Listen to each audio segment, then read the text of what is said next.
I'm going to show you how to print for your radial symmetry using your square block and the two pieces of paper you have. You have one that you did at the beginning of the year and one that we just did with the crayons. So you're going to have a brayer.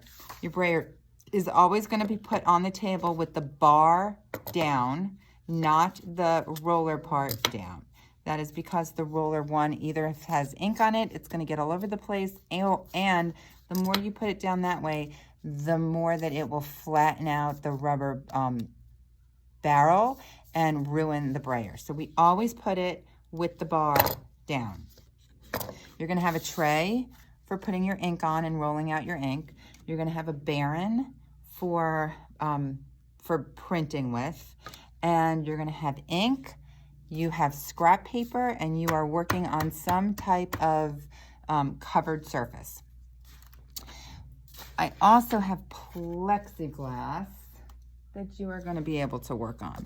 So you are going to put your ink out. You want to make sure you don't have too much ink. About that much is probably a good start. So like a finger size, like the top of a finger. Before I roll it out, I want us to do one thing. This is going to be your plate. I just have a little sample one. And this is going to be your paper. Now you want to make sure that you're printing so that it becomes a radial design and it follows a pattern. What you're going to start with before you do anything else is pick one corner of your plate, and I would put a dot on it somewhere. So I'm going to put a dot here, and then make sure you put the dot directly on the other side. That way you have, it's a registration mark. It's also your orientation, so you know what you're doing.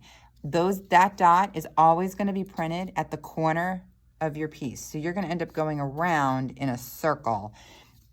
You're always going to put that dot up against the corner of the piece. So I'm going to start by rolling out my ink.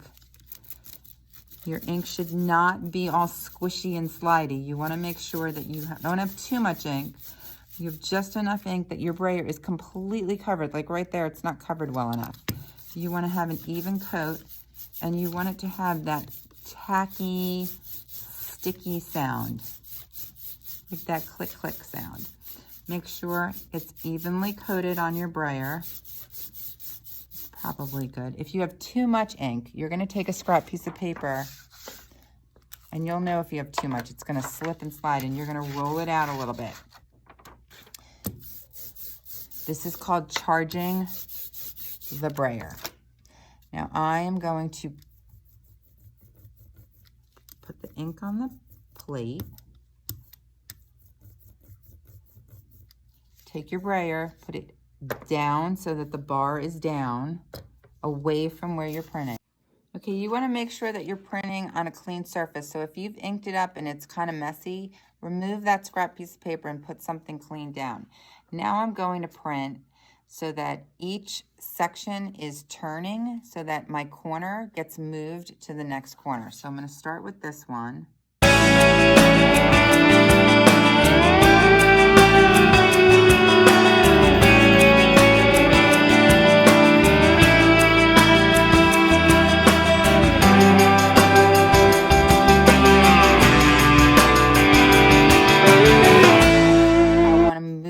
Corner, so I'm going to turn it, and that's going to be my next upper corner.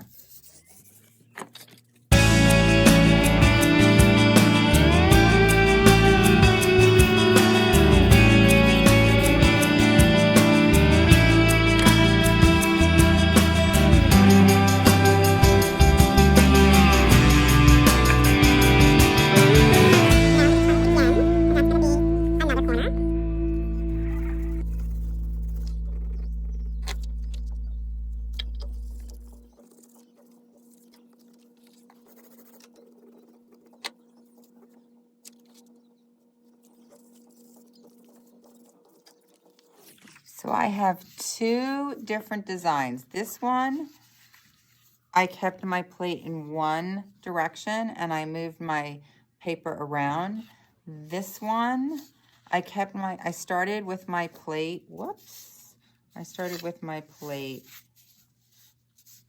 in that direction. So when it printed and I pulled it over, it ended up there. Then I turned my plate once, printed there, turn my plate again, printed there, turn my plate, whoops, turn my plate, printed there, turn my plate and printed there. So it goes in a, so it's symmetrical in a different way than it's symmetrical on this one.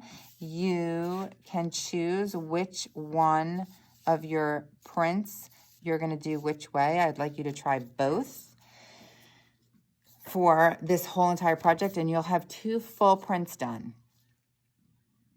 This is one where I just did all 4. I had the plate in the same exact, in one direction, and I just moved my paper so that it stayed in the same direction, and I moved my paper around. Now, if you notice, right this one, I kind of didn't hold my paper in place, and it kind of got a little bit smudged. We don't want that to happen. So that is one design.